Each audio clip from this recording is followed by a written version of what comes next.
ఈ వేదిక మీద ఉన్న మేమెవ్వరం పెద్ద పెద్ద బ్యాక్గ్రౌండ్ల నుంచి వచ్చిన వాళ్ళం కాదు.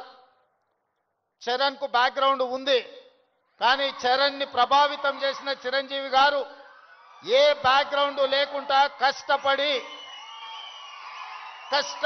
కింది నుంచి ఈరోజు దేశమే గర్వించదగ్గ ఒక మహానటుడుగా ఈరోజు ఒక మంచి మనిషిగా గుర్తింపు పొందిండు అని అంటే దాదాపుగా 50 సంవత్సరాల నిరంతర శ్రమ, కఠోరమైన దీక్షతోని వాళ్ళు రాణించగలిగినారు. వాళ్ళు కఠోరమైన కష్టాలను ఎదుర్కొని, కష్టాలు వచ్చినా, ఇబ్బందులు ఎదురైనా, అవమానాలకు లోనైనా ఏ రోజు కూడా బాధతో కుంగిపోలేదు. భయంతో మాదక ద్రవ్యాల వైపు లేకపోతే వ్యసనాల వైపు బానిసలు కాలేదు. నిటారుగా నిలబడి వాటిని ఎదుర్కొని ఈరోజు ప్రపంచానికే ఆదర్శంగా నిలబడే విధంగా ఈరోజు వాళ్ళు రాణించారు. మరి ఈనాడు మనమందరం ఆలోచన చేయాలి.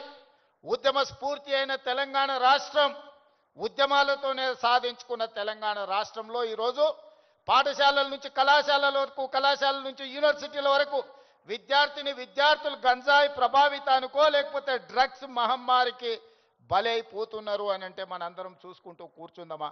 ఒకసారి ఆలోచన చేయండి. అందుకే మిత్రులారా, ఈరోజు ప్రపంచ దేశాలలో అత్యధిక జనాభా ఉన్న దేశం భారతదేశం.